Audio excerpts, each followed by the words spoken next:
Hello and welcome to another episode of For the Love of Sports. My name is Michael Rasile, and this is a show where I get to talk about sports, I get to talk about business, and I get to talk about everything in between. And my special guest today, I have Gerald Jones, founder of 5G Sports and Entertainment, consultant with NextUp Partners, and former vice president of Biz Dev and Media at Minor League Baseball. Gerald, how you doing today, man? Great, great. It's great to be with you, Michael. Thank you for having me. The Hope all is well up pleasure. your way. Pleasure is all mine. It's a wonderful day. It's a good day to be alive. I wouldn't ask for anything else other than the Giants to be good and maybe the Mets to be in the playoffs. But other than that, man, we're good. Can't complain. Can't complain. So, Gerald, the first question I have for everybody on the For the Love of Sports podcast is, why do you love sports so much? Well, I think it's just part of my DNA, my fabric. Growing up playing both baseball and basketball, and continued on in college. Sports does a lot for for young folks, building self-esteem, having teammates, I should say, character, and all those great things. But you kind of get separated from all the other things in the world when you're on the sports field and are working in many cases in the sports industry. So it's in me at this point in time. It's hard to watch games and I think about certain things and so forth. But I think for the love of sports, no pun intended, I can't think of a better industry to work in. Fan is short for fanatic, right? And that's why you got into it. You loved it so much. And as you said, it's difficult to watch now without noticing things. I always love talking to announcers and play-by-play guys and people behind the camera. And it's always like, hey, like, how do you watch these games without just getting angry at stupid stuff or saying, oh, I would have done it this way? And I'm sure the same thing's for you, especially in that corporate partner space. So I'm very excited to get to chat about that a little bit. But as you said, you played baseball growing up. You actually went and played baseball in college for a little while. And then your first job, or one of your first jobs out of school, was to work with the Pittsburgh Pirates, which is pretty darn cool. Obviously, nice legacy there.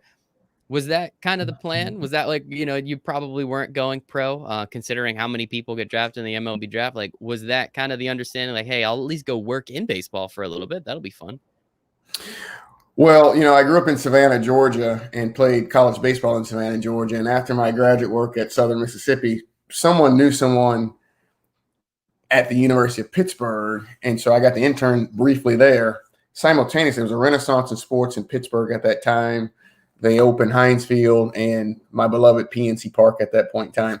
Little known fact, most people don't understand, I was huge, or well, most people do understand. I was a huge Barry Bonds fan during that time and still am. But that I followed the Pirates all throughout his tenure there. So for me, I was a kid in the candy store when I get introduced to the folks in ballpark operations that said, hey, we're hiring, we're going to have some positions open. Would you be interested? And at the time, we were closing Three River Stadium. Most of you are familiar with that. And opening PNC Park, which in my mind is the best ballpark in America, maybe one of the best sports facilities, perhaps in the world. If you haven't been, certainly would recommend you attend a game there. I haven't been yet. This year, we were planning on going to a couple. We, as in my now wife, my cousin, we're all very big baseball fans. And we were just going to, I have for Christmas last year, she got me a little like mat that, you scratch off each of the stadiums you've gone to. So there's a couple that are scratched off. I've been out to Seattle, obviously all the ones here in the New York metropolitan area. So scratched off a couple of those. There's a couple throughout the country that I've been able to. I touched Fenway Park. I didn't get in, but I touched it, which was, I guess that was kind of cool. But the goal was to scratch off a couple more this year. And unfortunately, that wasn't able to happen. Didn't happen, yeah. We'll push off to next year and see what happens. But it is a blast. I do love going to baseball stadiums. There's just something about them, especially iconic ones like PNC. Right. Like the old Yankee Stadium, the new Yankee Stadiums, it doesn't really do as much for me, but I've been to the old one as well. And it's so cool just to see the history and everything. And especially with, in Pittsburgh with Roberto Clemente and everything that happened there, I think that adds that extra layer to it as well. And hey, I'm also a Barry Bonds fan, whatever, man. I think the dude's incredible. He was a Hall of Famer before any of the allegations came up. Still think he's in a Hall of Famer because everybody was doing him back then. But that's another conversation. Let's not get into that. This interview would have been over if you'd have said something otherwise. I'm just kidding. I appreciate that. I do love Mike Trout too, but that's a whole, maybe he'll Mike Trout, legit. There's no question. Mike Trout's a very talented individual. One of these days he'll get to the playoffs. We'll see what happens there. So you get to be part of the Pittsburgh Pirates organization, as you said, with, opening up a new stadium. You have Barry Bonds there, a lot of stuff, renaissance, as you said, with Pittsburgh sports. What was it that led you to the corporate partnership side? Was that always something? Were you always interested in sales? Were you always interested in high level sales? Like, how was that just one of the positions that was open and you're like, hey, I want to work for the Pirates. Let's go. Like, how did that part of it come about? No, I actually got hired to be in ballpark operations there, and I was training a group of folks, ticket takers, ushers, and so forth. And in Pittsburgh, that's a unionized group, Hmm. and so we need to change the culture of how folks were treated when they came to Three River Stadium, in terms of, it was small stuff like it's wet, but the ushers wouldn't wipe your seat down unless you're going to give them a tip, stuff like that, right? Some old Oh, school Pittsburgh yeah. stuff, and that was true. And we did a very good job of changing that culture those early years, actually leading in, coming out of Three River Stadium, going into PNC Park. So I did a lot of training of those. I mean, we're talking 2, 3. Anybody who worked at PNC Park as a game day employee had to come through a training session that I actually was a part of. And our COO at the time, a gentleman by the name of Dick Freeman. Dick Freeman was at one point in time the president of the Padres. Actually, 2 stints as president of the Padres, also as a president of a bank there in San Diego. But for about a 6-year stint, he worked alongside the great Kevin McClatchy, who saved baseball in Pittsburgh. Many give him credit for, and also put the plan together to get PNC Park built. Dick Freeman approached me and said, "We are wasting your talents because you communicate so well and your personality is such that you should be in front of corporate partners." And he was a well-respected guy. I felt that was an opportunity for me to make more money. I was starting a family. All these other Hmm. things were happening. And so that's how I got into to corporate partnerships. I started on the client services side of things, did that for 2 years, managed a whole lot of accounts, did some selling on the side. Big shout out to Mike Berry, currently with the Arizona Coyotes, for giving me the opportunity. Vic Gregwitz, currently the president of the Louisville Bats. Those guys are very instrumental in getting me acclimated into the sales role. And then later on, Mike Egan, I would say too, as well, who's now on a general sales manager at a radio station out in Portland. So, I'm very loyal to those who've given me opportunities. I think that's kind of carried me a long way as well. But that's how I got into it. That's awesome, man. That is it's a nice way to get into it too. You were crushing your job so much that someone was able to realize, hey, I think there's a better place for you to be. That you could add more money to your pocket, but also add more money to our pocket. So everybody is happy about that one. And I guess through that, what was it about corporate partnerships that had you stick around, that you wanted to continue down that path for what looks like a good chunk of your life? Yeah, I'm a people person, and I also like a little bit of variety as well. So, this offers or lends itself the opportunity to really meet with a lot of different folks across a lot of different industries. And I will tell you, there are folks that I signed as my very first partnership. It was a moving company. I did in the first 10 days or so of me being on the corporate partnership side of things. I have maintained a relationship with the guy I did that original deal with, to the extent that he's moved me 4 times, and he just moved my grandmother-in-law. So, Love that. anytime I can float those guys' business, because they're just good people in Pittsburgh. And most of the folks, even in the Tampa Bay region I've come across, they're good people. And I would say the same thing from a national perspective. It's really that the ability to go out and make, sales. I like, there's that competitive spirit that I still have, and have maintained throughout that tenure. I think you have to have those 2 or 3 things. You got to love building relationships. You got to love people, and you got to have that desire to kind of close the sale, and also to drive you to make some extra cash. So Love that. there you That have is it. good. That's true. So that's one nice thing about sales. The more you put in, the more you get out in most situations. Not too many jobs are like that. 1,000%. You 1000%. speak. And You so speak the truth, Michael. You speak the truth. thanks, man. I appreciate that, Gerald. You should tell somebody. So with that, so you worked at the Pittsburgh Pirates for a little bit. You eventually went on to the Tampa Bay Bucks, and you even went to Learfield IMG College, where you did a lot of sales in college as well. And without touching upon each of those directly, as we just did with the Pirates, which I think is always cool to see kind of how you got in, I'm definitely curious from a corporate partner perspective, what it was like going from baseball to football to then college as well, and some of the differences, compare and contrast, I guess, the three of those and what you saw some of those things looked like, especially high level. I mean, the Pirates baseball we know is very regional.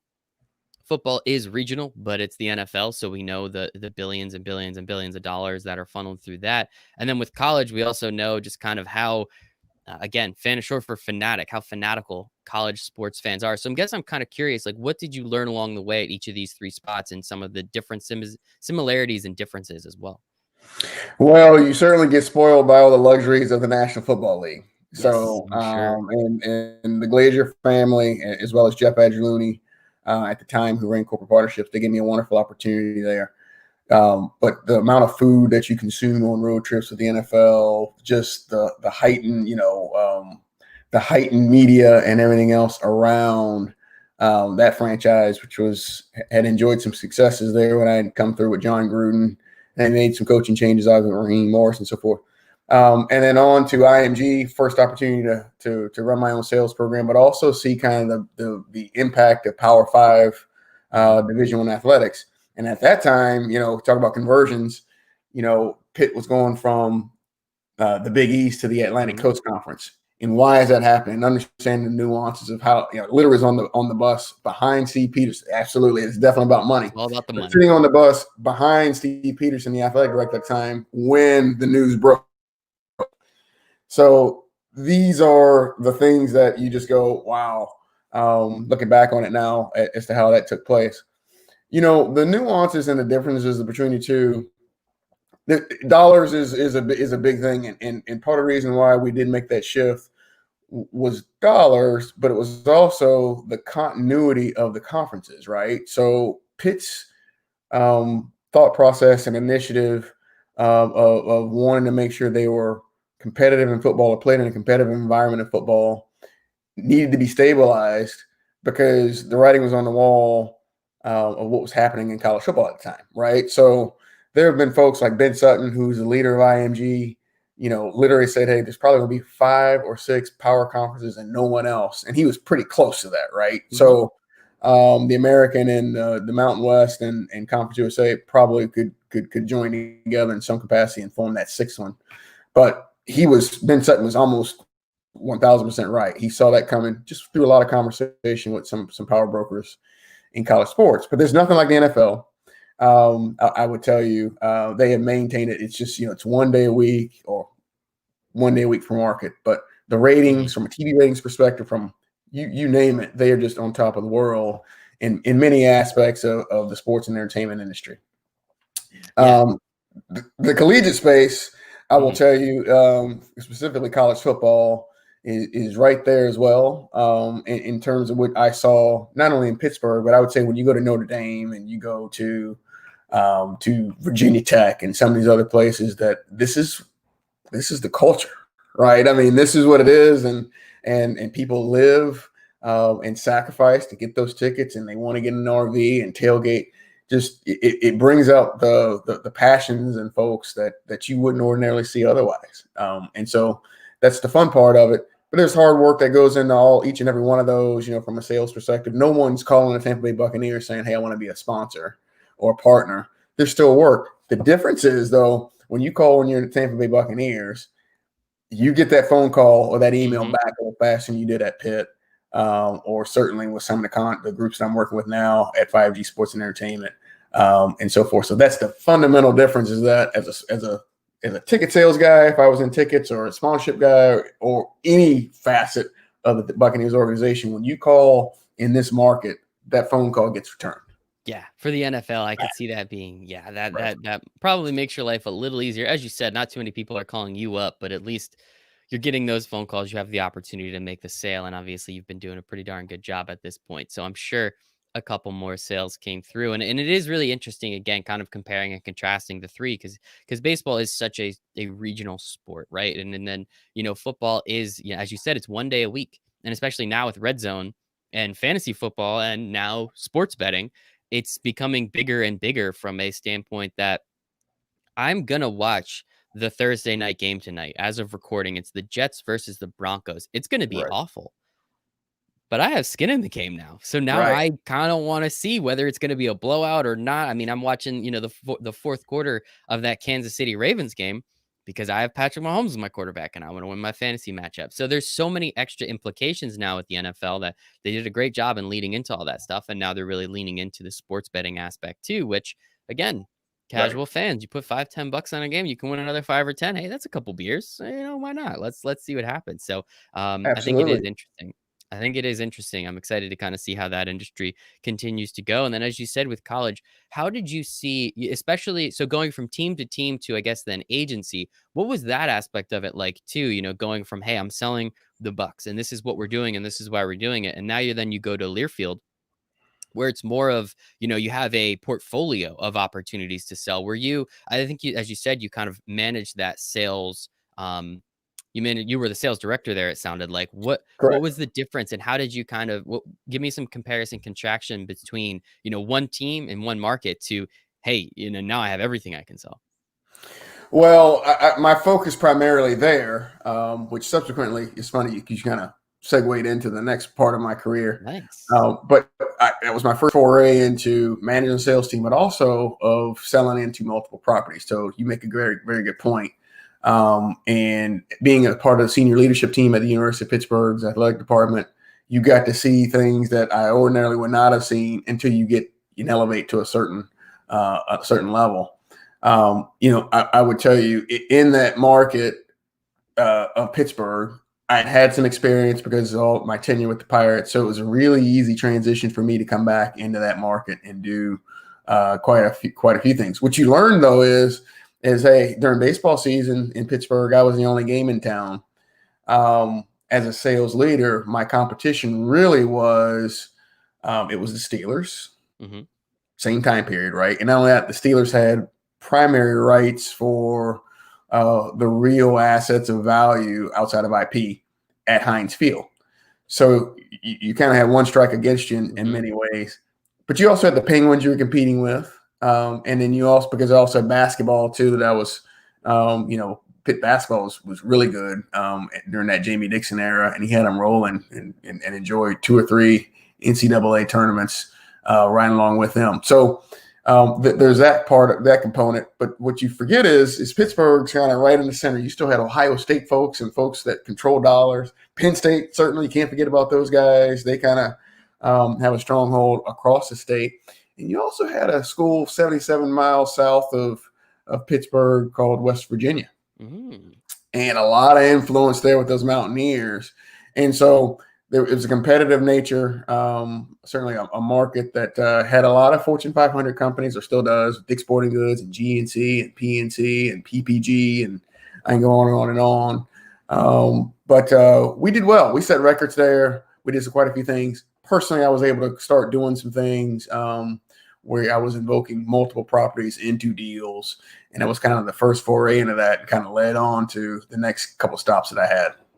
Very cool, man. Yeah, I mean, once you have that portfolio, as long as you can find a company that it makes, one of those makes sense for, you have the opportunity to make that sale, which I think is pretty important. And then, like, let's hop on to the next stop along in your career. You went to minor league baseball. You were the what do I have? Vice president of biz dev and media, which sounds like Right. a lot of fun. So again, now you're going from team to agency. Now you're going to a league, and minor league baseball is huge. Obviously, there's a lot of stuff going on. Unfortunately, maybe we can touch upon that. But your time there, what was it like? I mean, minor league baseball is it's an interesting thing because there's teams in the middle of Montana, right? There's teams in the middle of North Dakota and like Nebraska, where that's all those towns have. And now they're not very big, but that's all that town has. And it's always interesting. I live here in New Jersey. There's a couple independent leagues here. Obviously the Trenton Thunder, if you're familiar with the Yankees, I mean, obviously that's a big one.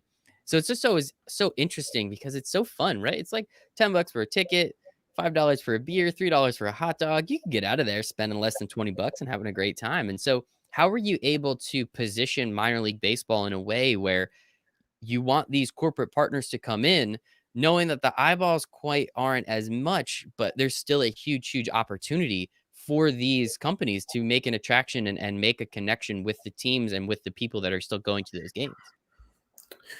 No, good points. When I left the University of Pittsburgh, I did go to a company called Feld Entertainment, which actually has motorsports and family entertainment. And so most of my career has been family entertainment, but it was the first foray into national sales. Hmm. And so between, I would tell you that the biggest impact has been doing the national sales thing. Not to say that selling locally got monotonous, but Hmm. the opportunity to spread my wings, and now you're dealing with different agencies and national contacts for brands. That's when that started, and it parlayed nicely into minor league baseball. I would tell you, guys like David Wright certainly inspired.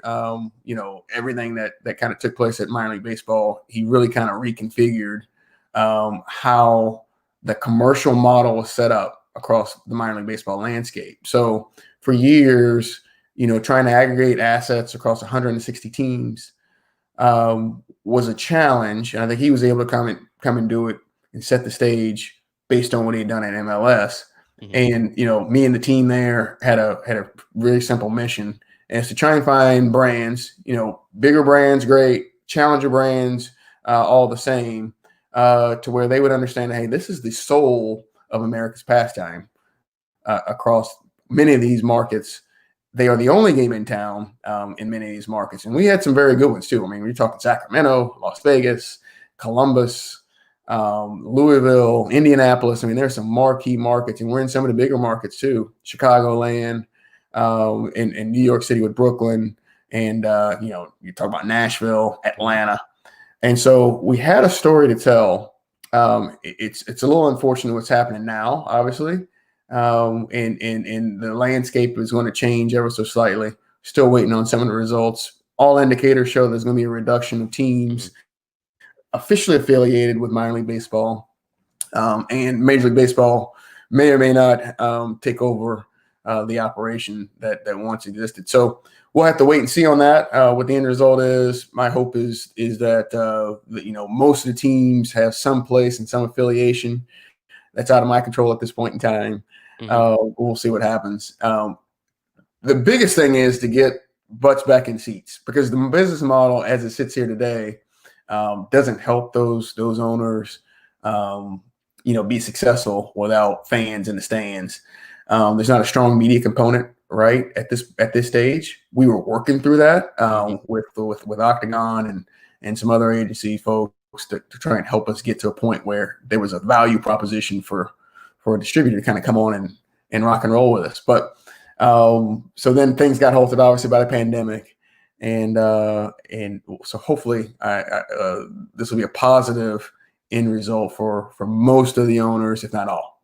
Yeah, of course. Really hoping for that. It is unfortunate with the pandemic and understanding that minor league baseball is something that, yeah, I guess you can watch some of it on TV. I've been to more games than I've watched on TV when it comes to minor league baseball. But I mean, the one thing about baseball, and one thing we know, and you don't work there anymore, so I don't mind saying this, is they're terrible at marketing. Like, it's insane how bad baseball is at marketing, and understanding that these prospects that are coming up, especially in the market in the region where people care. I care about the Mets prospects, right? I knew Pete Alonso before Pete Alonso was Pete Alonso last year, right? I Right. knew, some of the pitching prospects that they had that I eventually traded away because they have a terrible GM. But it's the understanding that the fans know who these guys are. So maybe I'm not going to watch all 7 innings of a minor league baseball game, but I'll tune in if I know one of these dudes is pitching. Like, that's awesome. That's fun for me. I'm probably not going to watch it over the Mets, but it's something also to pay attention to. So I think there is a media component there, but I think it's all like it is that in-person experience, right? I'm sure you've heard of the Savannah Bananas with Jesse Hmm. Cole, I think his name is. I can't remember. Absolutely. I apologize, Jesse, but the yellow tux guy, dude, is nuts, but he has so much fun. And it's just, if you can create an experience for people to be there and want to enjoy and hang out and, again, drink a beer, eat a hot dog, enjoy what the heck's going on the field, why would you not want to go? And again, these brands, as you said, it's the soul of baseball. And I really like how you say that, because that's very true. We know the major league teams are really just worried about money at this point, which, hey, who am I to say, a billionaire can't worry about money? But it is really these small teams that are the lifeblood of their community, but also the soul of baseball. And going there and seeing that these brands can take advantage, which I'm sure is something that you guys, again, that story that you were trying to tell.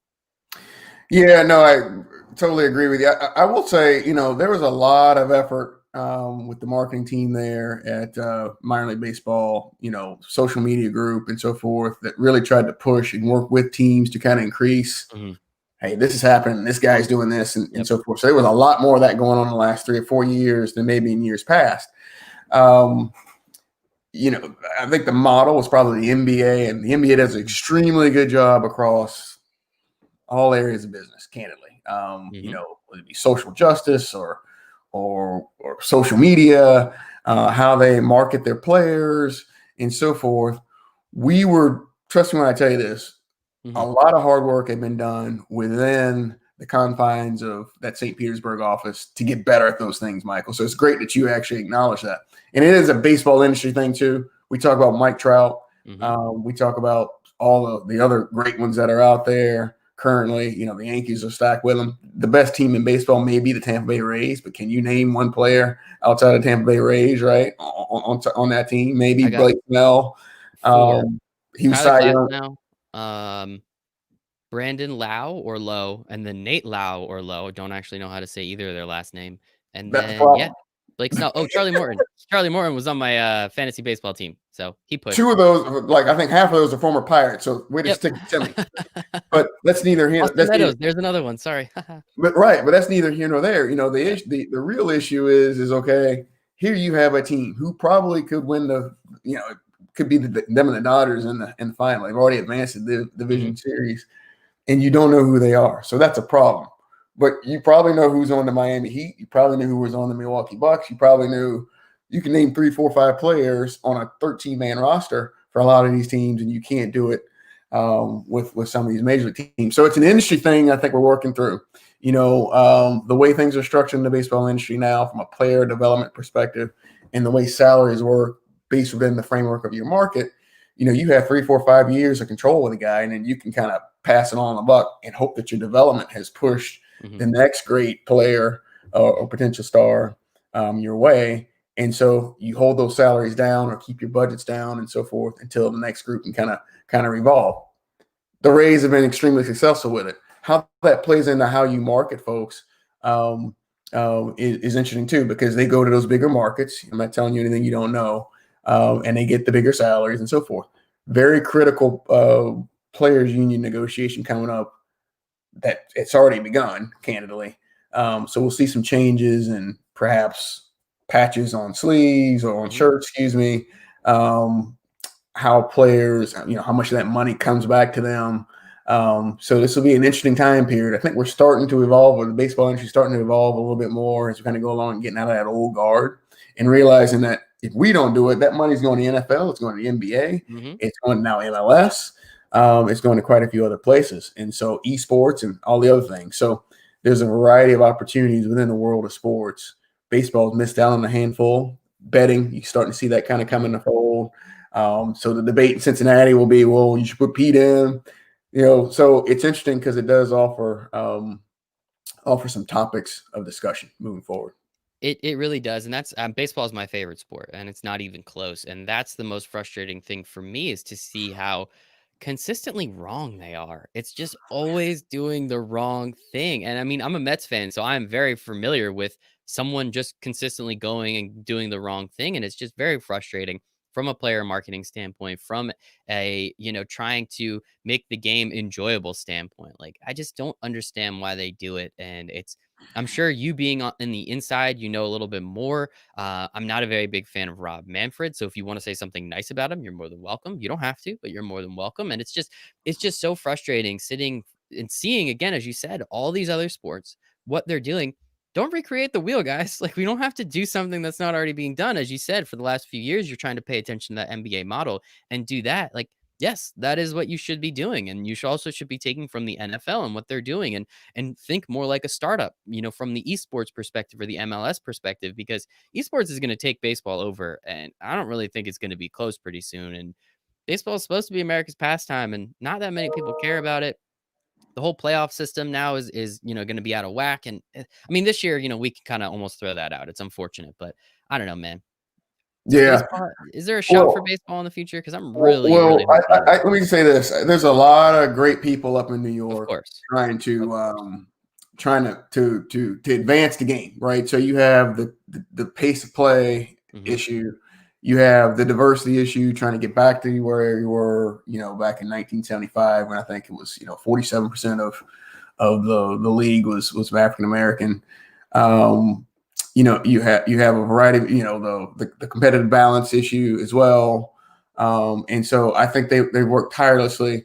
The whole minor league baseball situation is interesting too, because it was just about, in my opinion, and we'll see how this shakes out, but it's more about owners kind of controlling a little bit more. It's like, why are we negotiating with you when the other leagues don't have to do so? So can we come to an agreement that makes us all whole? So there's a ton of smart folks. Honestly, I've met Rob Manfred 2 or 3 times. I was at a business development executive conference with him back in 2001. Seen him again a few times, obviously, with the All-Star games in Pittsburgh during those time periods. My interactions with Rob have been absolutely fabulous. He has a challenging job, though. I mean, he's the commissioner of Major League Baseball. They have the antitrust exemption. Some nuances to the game. And like I said, his hands are full with the coronavirus scenario. He's had to reconfigure this thing to where players can be safe, and that owners, he's got 30 owners that he has to Mhm. report to, essentially. Yeah. And then how do you advance the game, right? So advancing the game kind of took a back seat to, we got to figure out this coronavirus thing, how it affected minor league baseball, because major league teams couldn't send players. So it has been a mess in and of itself. Given the entire situation, I think you should probably give those guys a pat on the back, because they Mhm. did get them on the field. They worked through some of the challenges with positive test results and so forth, to where we could have baseball, Michael. So I'm very thankful that we Yes. had baseball this Me year, too. collectively. Saddened that it didn't happen at the minor league baseball level, because it's really going to have it has had a serious effect. Some of these teams will have gone 19, 20, 21 months with no revenue coming in. Mhm. So even if you got season ticket money, you had to pass it on to next year, where you don't recognize those dollars next year because you had to use it for this year. So it's a very complicated matter. Same with sponsorships as well. It's a very complicated matter, and how you had to shift dollars and make ends. A lot of folks have lost jobs, either temporarily or permanently, in the industry. So I think pound for pound, what they've done at the major league level, there's some domino effects that maybe were unforeseen.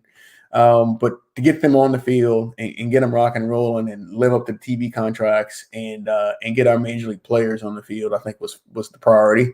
Mhm. They did that. They did that fairly successfully. We'll see what happens in the playoffs. I'm excited to see what's happening. You got baseball at high noon, which Yeah. is awesome, and so we'll see what happens. Yes, and I'm very grateful again that they did get on the field and a lot of good things did come out. And of course, we like to focus on the negative a little bit more than the positive. Unfortunately, that's just kind of how people are. But no, I think again, dude's got a very hard job. I don't think I could do it. Let's be honest. But so who am I the heck to criticize? But there are also then the foot in the mouth situations where it's like, oh, we can't pay the players more, but we did just sign $1 billion contract. It's like, well, come on, guys, like optics. It's just optics. Like, let's figure it out. But that's enough on baseball. I think it is great, and I'm very grateful for it. And you actually just recently left minor league baseball. This is only a Yeah. couple months ago at this point, and went and started your own business. As I said before, founder of 5G Sports and Entertainment. So, was the goal to start your own business during a pandemic? Did you see an opportunity and said, "Hey, if there's a time, especially everything that's going on with minor league baseball, was this kind of expected?" Talk to me a little bit about that opportunity. No, all the above. It kind of happened in a domino effect, kind of fairly fast. Mhm. So you have, I saw an opportunity back coming out of the winter meetings of, hey, listen, there's a handful of folks that, from a retainer perspective, I could Mhm. link up with and partner with. And ironically, those two didn't work out, but 2 or 3 others, reared their heads fairly quickly. Gotta love it. But there was an opportunity to do what I was doing in many ways. And again, the baseline of it is just being a people person, understanding what the needs, and the objectives and the vision of that organization was, based on relationships. And that's kind of the founding principles of how I want to operate, whether I'm working with someone else or not, or for another organization or not. But with minor league baseball and also Feld Entertainment, there was an opportunity to work with some challenger brands. So I was able to get Allegiant Airlines on a Disney on Ice partnership, I guess 4 years ago now. That parlayed into 2 or 3 other things, including minor league baseball being one of them. But now they are naming rights partner with the Las Vegas Raiders. So you think about those. Chrysler on Sesame Street Live, they're a bigger brand, but you wouldn't know, their philosophy on sports sponsorships is almost nil, or family entertainment for that matter. So it was working with challenger brands that really kind of inspired me. Guardian Protection's another one out of Pittsburgh. They just got into their first foray with partnerships with the Pirates, with the Steelers in minor league baseball. Echo Power Tools is another one. So there's a lot of great brands out there and a lot of good people working at those organizations.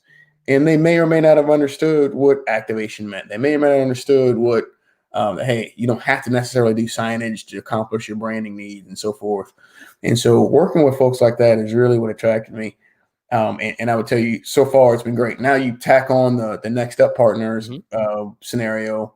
And, they had a similar goal with the Joe Dupriest and Shripal Shah and Sabrina Jenkins and all the other great folks that are there. You're referencing Chris Traeger is an advisor there. So, there's a ton of great people there, and they all kind of have the same mission that I did. Listen, you don't necessarily have to go to a huge agency and pay the huge fees if you're not ready to do so. And here we are, either as 5G and or NextUp Partners available to do such a thing.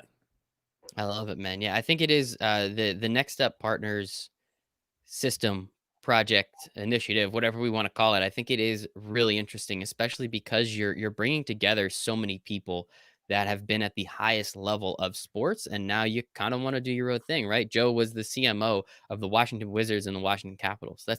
How many people on planet Earth can say that? A handful, right? I mean, you Right. have gone through the corporate partnership, area, and you understand the sales and the business development. You were vice president of business development at minor league baseball. It's one of the biggest leagues in the entire country. One of the Right. 7, 6, 8 biggest leagues in the entire country. So clearly Right. that's huge. Yeah. Sabrina Jenkins, she worked special events for the Atlanta Braves. If you haven't heard, her episode is a couple back. So if you're listening to this one with Gerald right now, take a trip back in time. Sabrina's episode was awesome as well. She worked for the Braves for 27 years, and I think for 15 of them, she was head of their special operations or special events department, which is insane. Think about that. Right. So the fact that Joe and you guys were able to all come together and understand, hey, not only can we help each other out, hey, now I have this person over here if you need help with corporate partnership. I have this person over here if you need help with special events. But you also have the same mission, as you said, and you also aren't having to pay those exorbitant fees if you were to go to one of those bigger agencies. So I think it's just so cool that you're able to help each other out and then help these clients out in the same way and in the same vein and really be able to help push them all forward. I just think it's awesome. And I guess was that the biggest attraction, as you said, with the opportunity to have the same mission as all these other people, understanding you're not going to be involved in every sale, but you're going to be involved in some of them. Right. So every project's a little bit different. The scope and scale of it. I submit what I would recommend and which phase it should be a part of as well.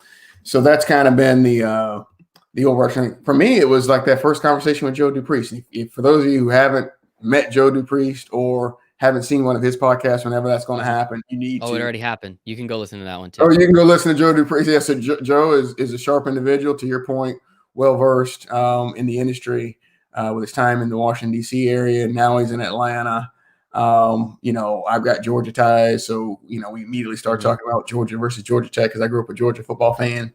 And so it was a tremendous opportunity to kind of get to know him. I met him through Chris Traeger, who I'm doing some things with on the side as well, who's now at a company called Field Experience and an advisor for NextUp Partners. So, it's all about networks. I will tell you, it is about people. And, as you go through this, you kind of know who you want to associate with and who you don't. I'm extremely loyal to those who've given me opportunities in the past and still keep up with each and every one of them that have hired me.